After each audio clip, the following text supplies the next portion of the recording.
போர் பகை அச்சமின்றி மக்கள் உழைத்துண்டு வளம் காத்து வாழ வேண்டும். உலகெங்கும் மனித குலம் அமைதி என்னும் ஒரு வற்றாத நன்னிதி பெற்று உய்ய வேண்டும். வாழ்க வையகம், வாழ்க வையகம், வாழ்க வளமுடன். மழை வாழ்த்து. ஏரி குளம் கிணறு ஆறு எல்லாம் நிரம்பி வழிய மாறி அளவாய் பொழிக மக்கள் வளமாய் வாழ்க. ஏரி குளம் கிணறு ஆறு எல்லாம் நிரம்பி வழிய மாறி அளவாய் பொழிக மக்கள் வளமாய் வாழ்க. ஏரி குளம் கிணறு ஆறு எல்லாம் நிரம்பி வழிய மாறி அளவாய் பொழிக மக்கள் வளமாய் வாழ்க. ஏரி குளம் கிணறு ஆறு எல்லாம் நிரம்பி வழிய மாறி அளவாய் பொழிக மக்கள் வளமாய் வாழ்க. வாழ்க வையகம், வாழ்க வையகம், வாழ்க வளம். நம் மனதில் அமைதி நிலவட்டும். நம்மை சுற்றிலும் அமைதி நிலவட்டும். உலகம் முழுவதும் அமைதி நிலவட்டும். அமைதி, அமைதி, அமைதி. கைகளை அதிக ஓசையின்றி தேய்த்து கண்களில் வைத்து பின் முகத்தை நெருடி இரு கைகளையும் தலைக்கு மேல் தூக்கி ஒரு ஆழமான மூச்சு இழுத்துவிட்டு பின் கைகளை இலக்கிக் கொண்டு கண்களை திறந்து தவத்தினை நிறைவு செய்து கொள்வோம். வாழ்க வளமுடன். அன்பர்களின் கனிவான கவனத்திற்கு ஓர் நினைவூட்டல். அருட்தந்தை வேதாத்ரி மகரிஷி அவர்கள் தனி மனிதன் அமைதி பெறுவதற்காக உடல் நலத்திற்கு உடற்பயிற்சி, உயிர் வளம் பெற காயகல்ப பயிற்சி, மனம் அமைதி பெற அகத்தவம் மற்றும் அகத்தாய்வு பயிற்சிகளை அளித்துள்ளார்கள். இத்தகைய சிறப்பான மனவளக்கலை என்னும் வாழ்க்கை கல்வியை உலக சமுதாய சேவா சங்கம் ஸ்கை யோகா இணைய வழியே 12 நாட்கள் அடிப்படை பயிற்சியாகவும் அதனைத் தொடர்ந்து 4 மாதங்கள் சான்றிதழ் கல்வியாகவும் நம் இல்லம் தேடி அளித்து வருகிறது. இந்த சிறப்பான செய்தியினை நமது உறவுகளிடமும் நட்புகளிடமும் பகிர்ந்து அனைவரும் உடல் நலத்துடன் ஆரோக்கியமாக அமைதியாக வாழ நம்மாலான சிறு உதவியினை செய்வோம். மகரிஷியின் கனவாம் உலக அமைதிக்கு நம்மால் என்ற சிறு தொண்டினை செய்து குருவின் கனவினை நினைவாக்குவோம். மேலும் விவரங்களுக்கு குண்டலினி யோகா .edu என்ற இணையதளத்திற்கு செல்லவும். தவத்தினை தொடர்ந்து சிந்தனை விருந்து வழங்க பேராசிரியர் ஆடல் நாயகி அம்மா அவர்களை அன்புடன் அழைத்து அமர்கிறோம். வாழ்க வளமுடன் அம்மா. வாழ்க வளமுடன், வாழ்க வளமுடன் அப்பா. வாழ்க வையகம், வாழ்க வையகம், வாழ்க வளமுடன். என்னை யான் அறிய வேண்ட இறைவா என் குருவாய் வந்தாய். அத்தகைய குருவை இன்றைய ஜெயந்தி தினமாகிய இந்த உலகத்துக்கு தோன்றிய ஒரு பெரிய பொக்கிஷம் நமது அருள் தந்தை வேதாத்ரி மகரிஷி அவர்கள். அவர் தோன்றிய இந்த நாள் 115வது உலக அமைதி வேள்வி தினமாக கொண்டாடப்பட்டு வருகிறது. மன்றங்களில் நாமும் இன்று அவர் கொடுத்த சிலவற்றை ஆழ்ந்து சிந்தனை செய்யவுள்ளோம்.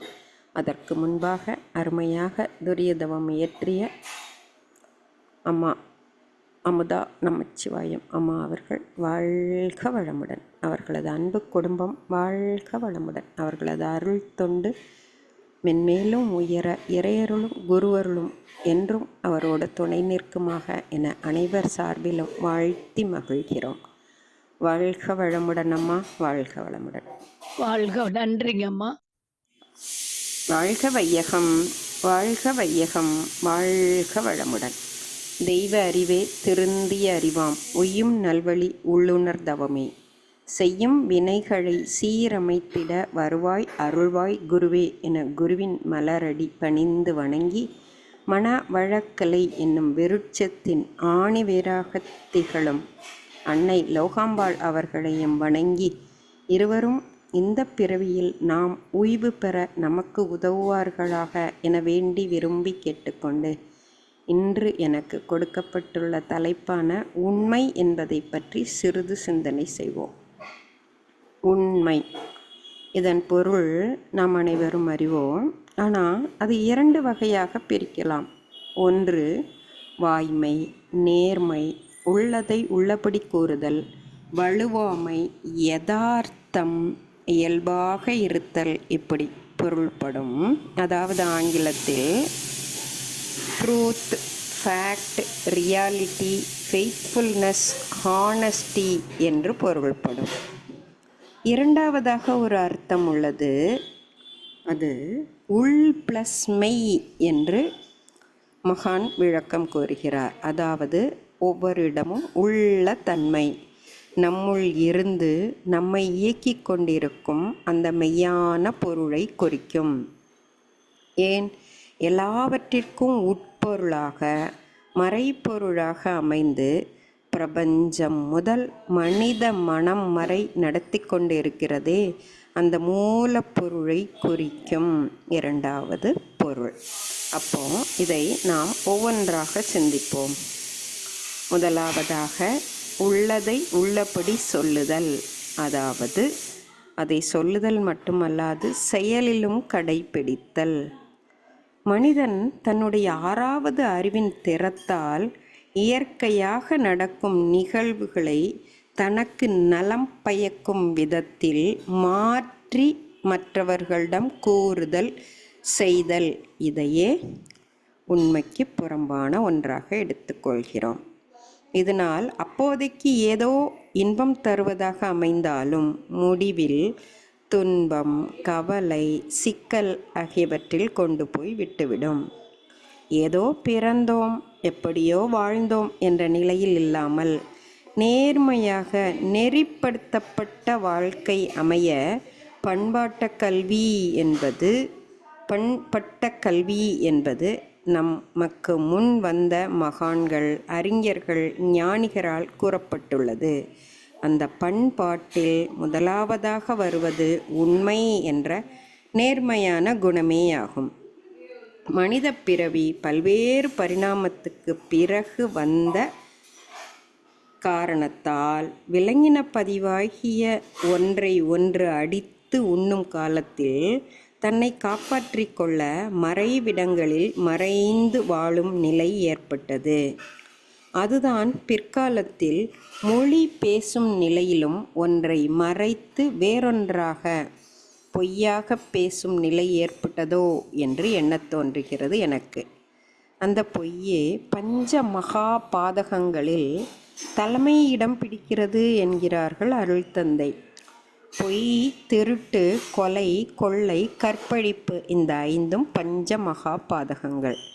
பொய் பல நாள் நீடித்து பிறர் வளம் பறிக்கும் திருட்டு என்ற செயலாக மாற்றம் பெறுகிறது. அது கிடைக்காத அந்த திருட்டில் பிற உயிரை கொன்று எடுக்கும் செயல் கொலையாக, கொள்ளையாக, பாதகச் செயலாக மாறுகிறது. அதுவே தன் உடற்பொருட்டு இன்பம் பெற செய்யும் செயல் கற்பழிப்பாக உணரப்படுகிறது. இவ்வாறு பஞ்ச மகா பாதகங்களுக்கும் பொய் கூறுதலே தலையாய செயலாக அமைகிறது. அது துவங்கும் போதே வளர விடாமல் தடுத்து விட்டோமானால் பிற 4 பாவங்கள் ஏற்படாது. எனவேதான் குழந்தை பருவத்திலேயே இவற்றை வளரவிடாது பெற்றோர் பார்த்து கொண்டால் பின்னர் அவர்கள் இந்த சமுதாயத்திற்கு நல்ல பிரஜையாக ஒழுக்க நெறிப்படி வாழ முடியும். எனவேதான் வள்ளுவப் பெருந்தகை வாய்மை என்ற அதிகாரம் தந்து அதில் முத்தான 10 பாடல்கள் தந்துள்ளார்கள். அதில் என்னை மிகவும் கவர்ந்த குறள்கள் உள்ளத்தால் பொய்யாது ஒழுகின் உலகத்தார் உள்ளத்துள் எல்லாம் உளன் என்ற பாடல். பொய் சொல்லாதவன் உலகத்தார் உள்ளத்திலெல்லாம் இருக்கும் சிறப்பை பெற்று வருகிறான். பெற்று மேலும் இந்த ஊருக்கு, சமுதாயத்திற்கு, உலகிற்கு நன்மை செய்பவனாக திகழ்வார்கள். சிறப்புன்னா என்ன? நன்மை செய்தாதானே அவங்க சிறப்பானவங்கன்னு சொல்லுவாங்க.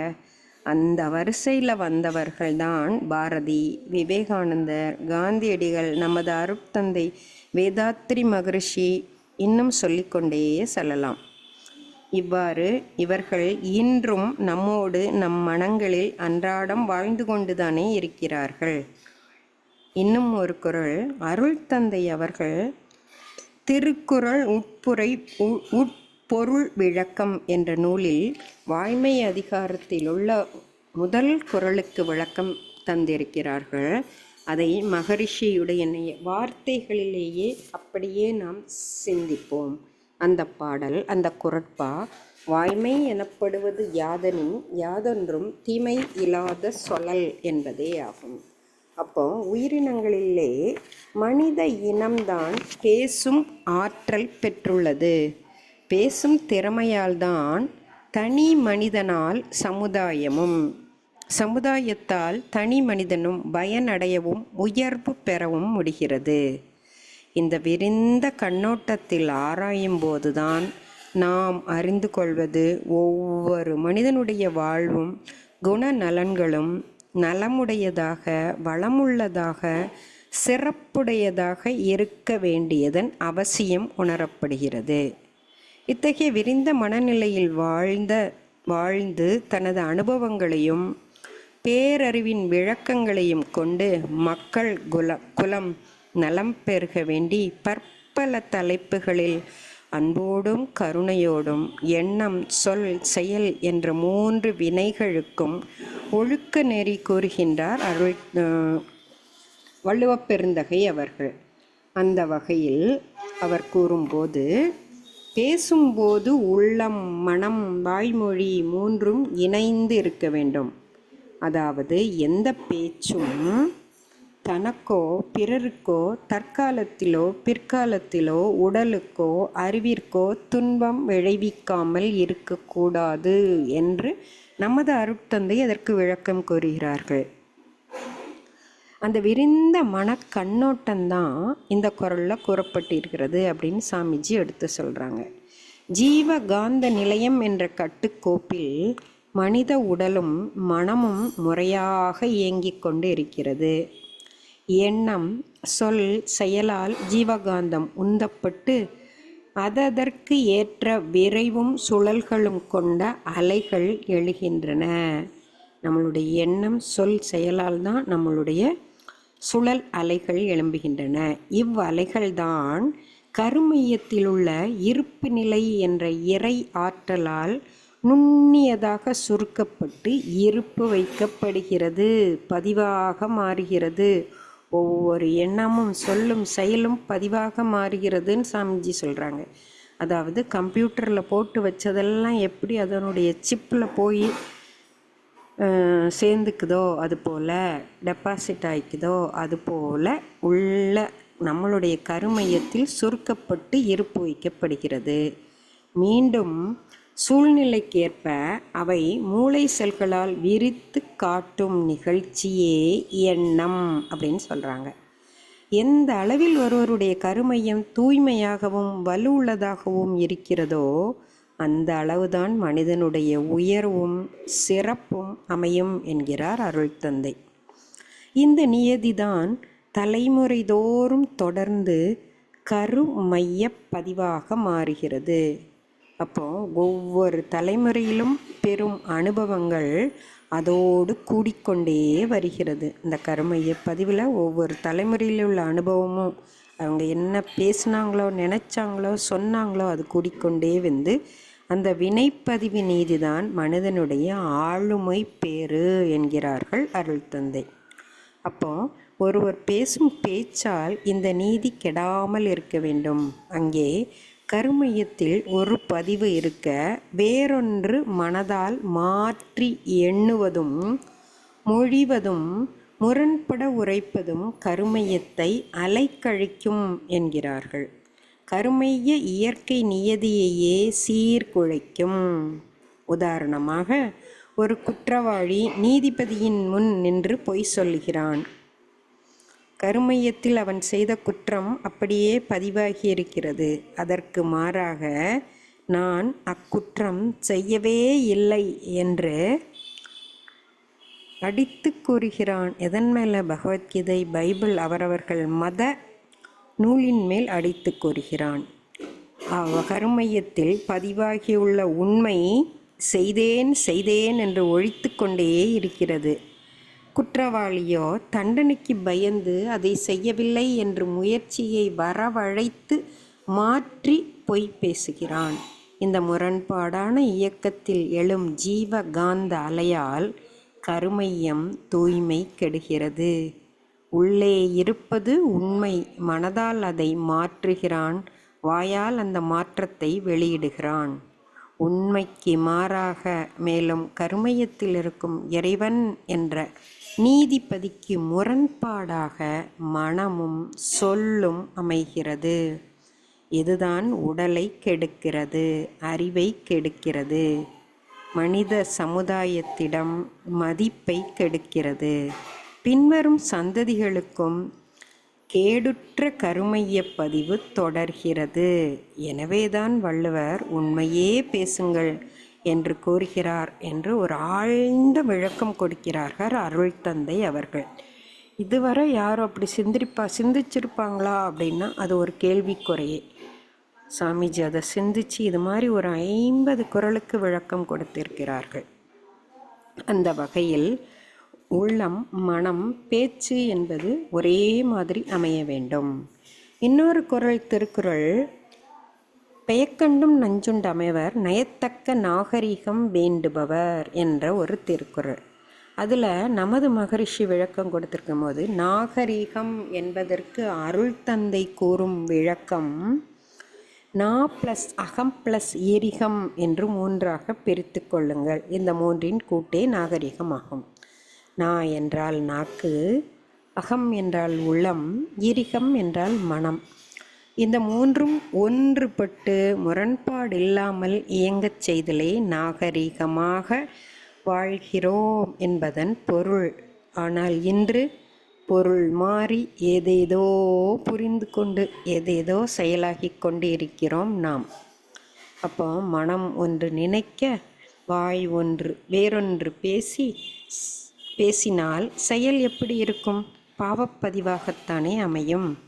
அத்தகைய பாவச் செயலை செய்ய விரும்பாத சாக்ரட்டீஸ் எனும் கிரேக்க தத்துவ ஞானி தன் கருத்தை மாற்றிச் சொல்லாவிட்டால் விஷம் கொடுத்து கொல்லுவோம் என்று அவருடைய சகாக்கள் மிரட்டிய போதும் அந்த விஷத்தை ஏற்றுக்கொண்டு உயிரை விட்டாலும் விடுவேனே தவிர என்னுடைய வார்த்தையிலிருந்து மீற மாட்டேன், என்னுடைய செயலில் பொய்மை சேர்க்க மாட்டேன் என்று கூறி இன்று அனைவராலும் மதிக்கத்தக்க இடத்தை பெற்றிருக்கிறார்.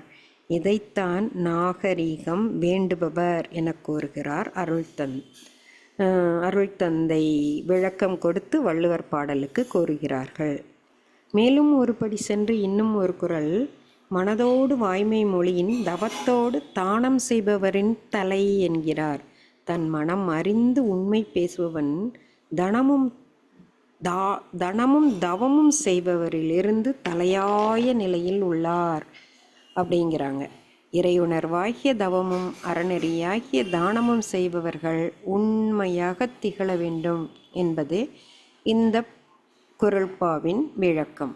எடுத்துக்காட்டாக, இத்தகைய திருக்குறளால் ஈர்க்கப்பட்ட நமது தேசப்பிதா காந்தியடிகள் இந்த உண்மை என்பதை தனது கொள்கையாக எடுத்துக்கொண்டு அகிம்சை என்ற முறையில் கத்தியின்றி இரத்தமின்றி நமக்கு விடுதலை வாங்கி தந்த மகான் அல்லவா. இத்தகைய மகான்கள் பலர் அவதரித்து வாழ்ந்து காட்டியும் மேலும் புராண கதைகள் பாடல்கள் மூலமும் பொய்மையை விலக்கி உண்மையாக வாழ்வதே நம் பண்பாடு என்று நம்மை நெறிப்படுத்துகிறார்கள். நெறிப்படுத்துதல் என்று கூறும்போது எனக்கு ஒரு ஆசிரியர் கூறுவது நினைவுக்கு வருகிறது. காட்டு வாழ்க்கையிலே பின்பற்றியுள்ளார்கள் இந்த நெறிப்படுத்துதலை நம் முன்னோர்கள். அதாவது காட்டில் வளரும் ஒரு புல் வகை தாவரத்திற்கு நெருஞ்சி முள் என பெயரிட்டுள்ளார்கள். அதாவது காட்டுப்பாதையில் அந்த முள் இருக்கும் இடம் சென்றால் அது நமது காலில் குத்தி அதற்கு மேல் செல்லாமல் இருக்க நம்மை நெறிப்படுத்துகிறதாம். அதனால் அதற்கு நெருஞ்சி முள் என பெயர் வைத்திருக்கிறார்கள் என்று நமது ஆசிரியர்கள் ஒருவர் விளக்கம் கூறினார். இவ்வாறு நெறிப்படுத்தப்பட்ட வாழ்க்கை வாழும் நாமும் இந்த உண்மையை பின்பற்றி தான் இந்த பிறவிக் கடலை கடக்க முடியும். அதுதான் வாய்மை எனப்படுவது யாதெனின் யாதொன்றும் தீமை இல்லாத செயல் அப்படிங்கலாம். இப்போது இரண்டாவது பொருளுக்கு செல்வோம். இரண்டாவது பொருள் உள் ப்ளஸ் மெய். எல்லாவற்றிலும் உட்பொருளாக மூலமாக இருந்து கொண்டு வழி நடத்தும் அந்த மெய்யாகிய இறைமை என்பதை குறிக்கும். இதையே நம் மகான் ஆதி எனும் பரம்பொருள் மெய் எழுச்சி பெற்று அணுவென்ற உயிராகி அவை இணைந்து பேதித்த அண்ட கோடிகளாய் விரிவடைந்து என இறை வணக்கத்திலேயே கூறி நம்மை விழிப்படையச் செய்கிறார்கள் என்றே சொல்லலாம். அண்டங்களாக விரிந்து முடிவில் மனிதனிடம் அறிவாக நிறைவு பெறுகிறது அந்த மெய். தொடக்கம் இறைத்துகள் பல்வேறு பரிணாமம் அடைந்து முடிவில் மனிதனிடம் அறிவாக திகழ்ந்துள்ளது. அந்த அறிவே மீண்டும் மேல் எழுந்த நிலையில் பயணப்பட்டு அந்த இறைநிலையில் சேர வேண்டுமல்லவா? அதுதானே சூனியம், பூஜ்யம், பூஜ்யர் என்று அழைக்கப்படுகிறது. 5 அறிவு வரை கீழ் நோக்கிய பயணம். 6வது அறிவிலிருந்து மேல் நோக்கிய பயணம் துவங்க வேண்டும். நம் சிந்தனா சக்தி கொண்டு, ஆராய்ச்சி அறிவு கொண்டு 6 என்ற எண்ணின் வடிவத்தை கூர்ந்து நோக்குவோமானால் புள்ளியாக மேலிருந்து புறப்பட்ட கோடு பாதியில் வளைந்து 6ஆக மாறியது. அந்த வளைவு இன்னும் மேல் சென்று இணைந்து விட்டால் அங்கு பாவப்பதிவுகளை களைந்து நிமிர்ந்து வந்த இடத்தை தொடங்கி சென்று முடிவடைதலே முழுமை பேறு எனலாம். அப்போ முழுமை அடைய வந்தது பாதியாக 6வது அறிவில் ஏன் மடங்கிய நிலை ஏற்பட்டது, சுழல் நிலை ஏற்பட்டது? இந்த மனிதனிடம் உள்ள பாவப்பதிவுகளை 6வது அறிவினால் கழித்து மீண்டும் நிமிர்ந்து மேலே சென்று அந்த பூஜ்யம் என்ற நிலைக்கு, அந்த பூரணம், பூஜ்யத்துக்குள் இருப்பது பூரண சக்தி, அந்த பூரணமாகிய அந்த நிலைக்கு நாம் வர வேண்டும் என்பதே அதனுடைய தாத்பரியம். இதைத்தான் அருள் தந்தை எனக்குள் நானாக உள்ளது அப்படிங்கிற ஒரு பாடலில் விளக்கி கூறுறாங்க. அதாவது இறைநிலையே என ஒரு பாடல் துவங்குகிறாங்க. நானாக உள்ளது இறைநிலையே என்ற பாடலில் நான் என்றால் மனம், உடல், மெய், உயிர் 4ம் ஒரு நல்லிணைப்பில் எழும் கூட்டு அலைக்குறிப்பு. ஊன்குடலோ உணர்ச்சிகளின் ஏற்றத்தாழ்வு, உயிர்த்துகளோ பரிணாமத் தொடரில் வந்த ஆன்மாவின் சரித்திரத்தின் சுருக்க வித்து. அவ்வித்துக்கும் வித்தாம் அருட்பேராற்றல். வான் அடக்கி சூழ்ந்தகன்று உயர்ந்த மெய்யாம் வாலறிவே அகத்ததுவாம் அனைத்து கொள்ளும் அப்படின்னு ஒரு பாடல் சொல்லியிருக்காங்க. அப்போது நான் என்றால் மனம், மெய், உடல், இந்த 4ம் இணைந்தது. வான் முழுவதும் சூழ்ந்து உயர்ந்த அந்த உண்மையான மெய்யறிவே அகத்தில் இருக்கிறது, நமக்குள்ளும் அனைத்துக்குள்ளும் இருக்கிறது. அந்த வித்துவின் ஆற்றல்தான் அருட்பேராற்றல். அதுவே ஆன்மாவில் கருமையத்தில் சுருக்க வித்தாக அமைந்து அனைத்து உயிர்களாக, மனமாக, உடலாக கூடி இயக்கம் நடைபெற்று கொண்டிருக்கிறது என்கிறார்கள். இதையே வள்ளுவப் பெருந்தகை எப்பொருள் எத்தன்மையதாயினும் அப்பொருள் மெய்ப்பொருள் காண்பது அறிவு என்று கூறுகிறார். எந்த பொருள் எந்த தன்மையாக உடையதாக இருந்தால் என்ன, அதனுடைய உள்தன்மை, உண்மைத்தன்மை மெய்யே என்பதை அறிவினால் உணர்ந்து கொள் என்கிறார்கள். இன்னொரு குறளில் பிறப்பெனும் பேதமை நீங்க சிறப்பனும் செம்பொருள் காண்பது அறிவு என்கிறார். சிறப்பான இந்த மெய்ப்பொருளை அறிதல் மட்டுமே பிறப்பு இறப்பு நீங்கி முழுமையை அடைவதற்கான வழி என்று கூறுகிறார்கள். எல்லா மகான்களும் இந்த உண்மை என்பதை முன்னிறுத்தியே பல்வேறு பாடல்கள் கூறியுள்ளார்கள். புரட்சி கவிஞர் பாரதியோ குழந்தை பாட்டிலேயே குழந்தைகளிடமிருந்தே அந்த உண்மை திகழ வேண்டும் என்று பொய் சொல்லக்கூடாது பாப்பா, என்றும் புறம் சொல்லல் ஆகாது பாப்பா, தெய்வம் நமக்கு துணை பாப்பா, அது ஒரு தீங்கு வர மாட்டாது பாப்பா என்று குழந்தைகளுக்கு சொல்கிறார்கள். மேலும் பல்வேறு பாடல்களில் எடுத்துரைத்து கொண்டே இருக்கிறார்கள். கண்ணபெருமானிடம் ஒரு கேள்வி கேட்கிறார் பாரதி. காயிலே பிடிப்பதென்ன கண்ணபெருமானே, கனியிலே இனிப்பதென்ன கண்ணபெருமானே, சேற்றிலே குழப்பம் என்ன கண்ணபெருமானே, திக்கிலே தெளிந்ததென்ன கண்ணபெருமானே, போற்றியோரை காப்பதென்ன கண்ணபெருமானே, பொய்யர் தமை மாய்ப்பதென்ன கண்ணபெருமானே என்கிறார். பொய்யர் தன்னுடைய செயல்களால் மாய்வது திண்ணமே என்பதை எடுத்து காட்டும் ஒரு பாடல் அது. இவ்வாறு வள்ளுவப் பெருந்தகை துவங்கி நம் அருள் தந்தை வரை உண்மை எண்ணம் சொல் செயலில் கொண்டு வந்தால் அந்த உள் மெய்யாகிய பொருளோடு இணைந்து வீடு பேறு அடைய முடியும் என்றே நமக்கு வாழ்ந்து காட்டி சென்றிருக்கிறார்கள் என்றுதான் கூற முடியும். அருள்தந்தை அவர்கள் இன்னொரு பாடல்ல 1980 அந்த பாடல் எழுதியிருக்காங்க. அருள் நெறி தழைத்தோங்க என்ன செய்ய வேண்டும் அப்படின்னு ஒரு பாடல்ல சொல்றாங்க. மெய்ப்பொருளே தானாக அறிவாய் ஆற்றும் மேன்மையினை உணர்ந்து விட்டார் பலர் என்றாலும் அப்பொருளே அனைத்து உயிராய் ஆற்றும் உண்மை அறிந்து உயிரோடு உயிர் இணைய அன்பு ஊற்றாம் இப்பெரிய தகமையினை சிலரையே பெற்றார். இனியும் சில ஆண்டு காலம் செல்ல செல்ல தப்பாது மக்களெல்லாம் மெய் உணர்வார்கள். தழைத்தோங்கும் அருள் நெறி இவ்வுலகமெங்கும் அப்படிங்கிறாங்க. அப்போ அந்த பொய்மைத்தன்மையிலிருந்து நாம் இப்போ கொஞ்சம் கொஞ்சமாக முன் வந்து கொண்டு இருக்கிறோம். இன்னும் அதை முழுமையாக உள்வாங்கி நம்முள் கொண்டு வந்து அந்த உள் என்ற மெய்யை அறிவோம், முயலுவோம், தொடர்வோம் என்று கூறி வாய்ப்பளித்த அன்பு உள்ளங்களுக்கு நன்றிகள் கூறி விடைபெற்றுக் கொள்கிறேன். வாழ்க வையகம், வாழ்க வையகம், வாழ்க வளமுடன். குரு புகழ் வாழ்க, குருவே துணை. வாழ்க வளமுடன்.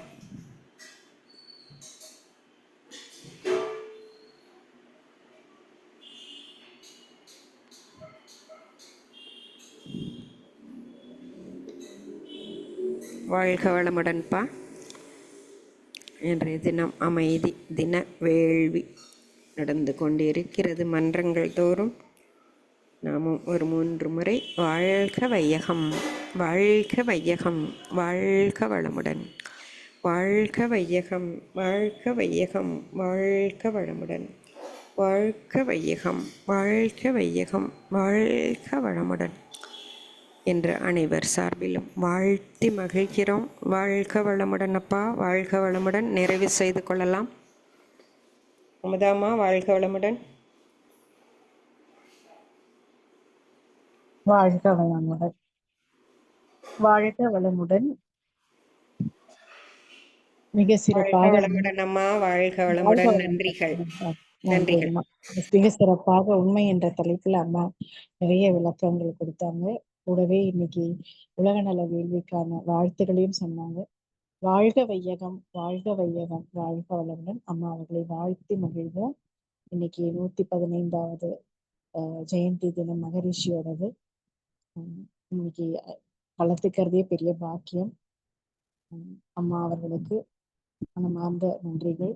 பேராசிரியர் ஆடன்ராகி அம்மா அவர்களும் அவர் தம் அன்பு குடும்பமும் அவர் பேராற்றல் கருணையினால் உடல் நலம், நீளாயு, நிறை செல்வம், உயர்ப்புகள், மெய்ஞானம் ஓங்கி வாழ்க வளமுடன், வாழ்க வளமுடன், வாழ்க வளமுடன். அம்மா மிக்க நன்றிங்கம்மா.